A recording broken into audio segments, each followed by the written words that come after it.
Hello again, YouTube. It's Skylar. Welcome back to my face. And in today's video, I'm going to be talking about gender euphoria.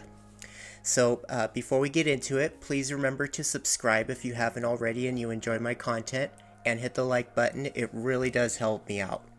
Alright, so if you've watched my videos before, you should know what gender dysphoria is, but just in case you're not aware, gender dysphoria is when somebody feels a lot of anxiety and depression and a general sense of uneasiness around things related to their perceived gender identity. So this can be things like an incongruence between the way that they see themselves and the way that others perceive them. Or it could be just as simple as looking in the mirror and seeing things in oneself that don't align with their own gender identity. Typically, this is for usually trans people, but even cisgender people can experience gender dysphoria as well. So it's important to remember that. And also, not every trans person experiences gender dysphoria. So you can still be trans without having gender dysphoria. It just really depends on the individual.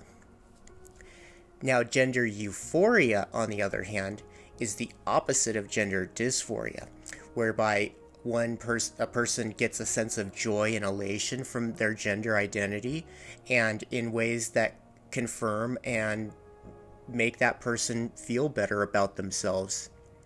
So this can be things like, for example, somebody using the correct pronouns to refer to you.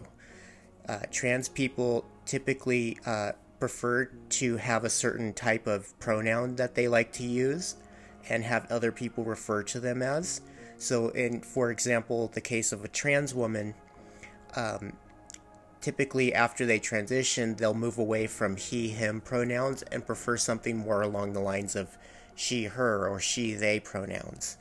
And when somebody refers to that person by their correct pronouns, that gives that person a sense of confidence in their own sense of self and their gender identity.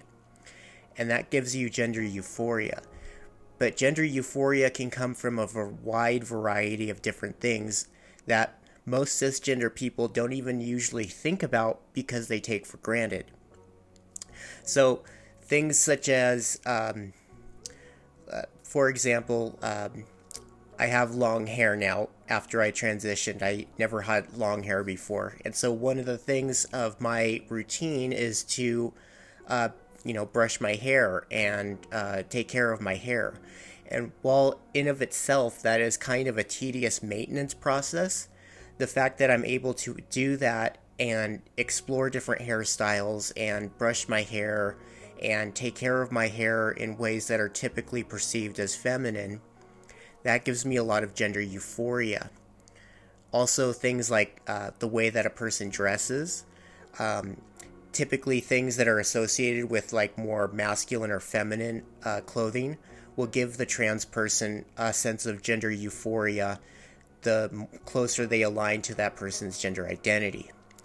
Now, like I said, gender euphoria isn't exclusive only to trans people, and cisgender people can also experience this in, for an example, a cisgender man will experience gender euphoria doing things that are typically masculine in nature, such as hiking and camping and hunting, and they feel affirmed and reassured in themselves, when they go out into the woods in hunting and camping gear, and they chop down a tree or something, build a fire.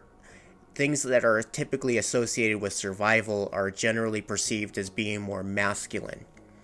And a cisgender person would experience that gender euphoria in that they feel reassured in their masculinity, just in the same way that a transgender woman would feel more secure in herself by things like putting on makeup or, wearing a dress or doing things that are typically associated with femininity. Now, because gender is a spectrum, that doesn't necessarily mean that things always have to be one way or the other.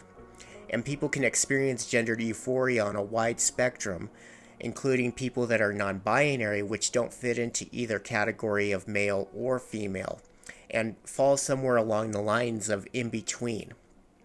And for them, they have the most nuanced types of gender euphoria because they experience gender outside of the binary of a male-female construct in ways that even I don't fully understand because I see myself as a transgender woman, so I exclusively associate myself more towards femininity and womanhood.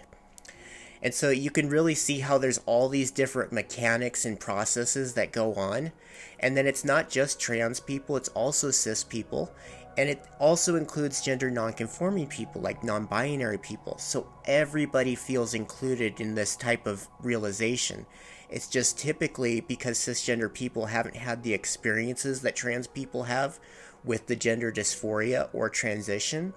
They're less likely to be able to pick up and appreciate the types of gender euphoria that the trans woman would, or a trans man, because they've had those experiences where, you know, the incongruency between their gender identity and the things that they experience around themselves do cause distress.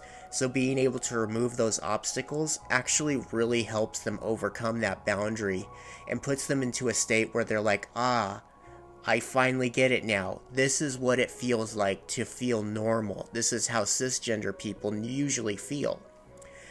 And so this is something that is part of the gender spectrum, and it's something that I think is inherently part of the human condition and should be openly celebrated in all of its varieties by everybody because it applies to everybody in almost every possible way. And so, without going into too much detail, I just wanted to say that that is typically gender euphoria, you know, and the opposite of gender dysphoria, which even cisgender people do experience gender dysphoria as well. Maybe just not to the extent that a transgender or non-binary person would. But with that said, I hope that was helpful and informative today. If you enjoy my content, please again like, share, and subscribe to my videos for more amazing content. And I'll see you guys all in the next video. Bye.